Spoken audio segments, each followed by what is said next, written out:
Hi, thanks for watching this video on my teaching practice. My name's Kevin Engstrom and I teach 8th grade science in Cortez, Colorado. The clips that you're going to see are all part of the same lab. It's the first lab that we did in this year. It's an insolation lab looking at the effect of the sun's rays on different parts of the planet as far as the main causes of weather and climate. And what you're going to see in the beginning is me explaining to students the procedure they're going to follow for the lab, and then some video and still photos on the students actually collecting the data. And then later you see us back in the classroom graphing the data. And then at the end I just asked some of our students what they felt like they learned from the lab. And so there's some short clips there. Altogether I tried to keep it under 10 minutes.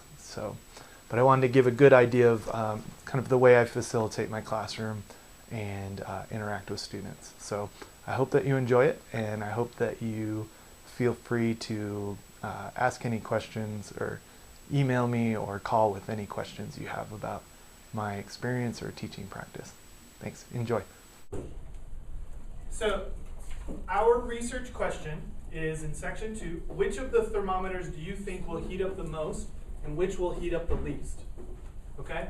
What we are going to do is go outside and we're going to set up something similar to this. Okay? So if you guys, I can have your eyes up here. So stop writing your background research. So the angle of the sun changes at different times throughout the day, right? So early in the morning when the sun is just rising, it's really low, and then it rises throughout the day, okay? So this is going to depend on, so we'll be at this time of day, the sun's probably about like at an angle like this, okay? So we are going to try 3 different angles and see which angle warms up the thermometer the most, okay? Our first angle is going to be parallel to the sunlight. So I'm just going to estimate right now that it'll be about something like this. My hypothesis says that it's going to heat up when it's I'm done. So this is parallel. So the sun's rays maybe are coming in about like this. We're pointing the thermometer directly at the sun. So that's parallel, right? Two lines that never intersect, okay? Our 45-degree angle will be somewhere around like this, okay? So the sun's rays are still coming in like this. The sun's rays are coming in like this. They're meeting at about a 45-degree angle, okay? Do you think this will be the warmest? Or perpendicular. Perpendicular is like a T intersection, okay? A 90-degree angle. So that would be something maybe similar to like, about like this. Okay? So if the sun's rays are coming in like this, that would hit the thermometer directly on the side. Okay? Which of those 3 do you think will heat up the warmest? So please write that as your hypothesis. This one we want to point is pretty much directly at us.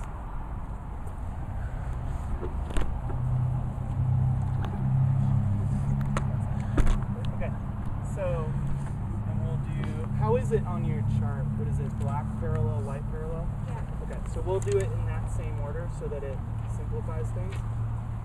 Don't worry about getting the other groups data as of quite right now. We'll do that. Okay, so everybody make sure you can get the thermometers.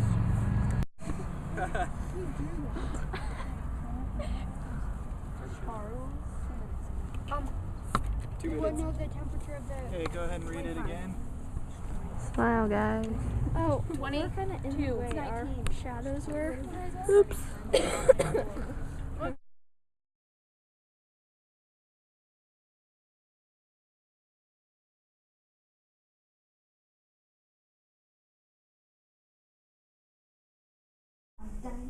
So in setting up our graph, we have time and temperature. Okay, so we collected the time, collected the temperature. What I felt like in years past, in different times that I've seen students graphing, that this is easy for people. That the thing that's difficult is knowing how to space out a graph. Okay? How many of you have ever done a graph in science or math class and it ends up being like this big? Alright? Or how many of you have done a graph in math or science where you run out of space? Where you're like going to the end and you kind of run out of paper? So this I think is the most difficult part, but once you get it down, it should be pretty straightforward and easy. So what you need to do, I forgot what? Number. Yeah. Well, figuring out the spacing in the number system that you're going to use is the difficult part of making a good graph. So we have 12 minutes. This one should be pretty easy. So what I do is count how many squares I have to work with. Okay? So you guys, in this case, I have 1, 2, 3, 4, 5, 6, 7, 8, 9, 10, 11, 12, 13, 14, 15, 16, 17, 18, 19, 20, 21, 22, 23, 24. Okay, so I have 12 minutes. I have 24 squares. I could make this graph go all the way to the edge of the paper. About 20. And then I would give each minute could be 2 squares. Or I could make it a little bit more narrow and have it be just 1 square. So I like the idea of having a little bit more space so that it's not real jammed in. So I'm going to start with 0. Okay? I think for most of yours, you should be able to have 2 squares too. Okay? It kind of depends on the size of your paper. So count and make sure if you have 24 squares from the origin of 0, 0 to the end of the paper, then you can do this. Alright. Looks good. Looks good. So for the temperature, what we need to look at is, again, we want to count how many squares we have going up on the y-axis. And we also want to see what's our lowest temperature and what's our highest temperature. So in this case, I have 1, 2, 3, 4, 5, 6, 7, 8, 9, 10, 11, 12, 13, 14, 15, 16. I really have 17 squares going up before I get into the title. Okay? So I have 17. What is our lowest temperature that we have? Lowest. Okay. 12. And then what is our highest temperature? What is 21. We did a thermometer lab, which you had different thermometers at different angles with black and white paper on them to test the temperature, and we changed the variable by the different angles. We did a 45, perpendicular, and parallel. I learned different ways that light acts in certain environments. And so the polar white would represent the polar in its white snow represented the parallel white, while the tropics helped represented the perpendicular, and anywhere between those 2 points might have represented different angles. And so from this I learned that black and white do absorb different amounts of heat. I learned a lot about how sun's rays work and how the equator is perpendicular from the sun's rays. So the equator gets a lot more heat than other places, like here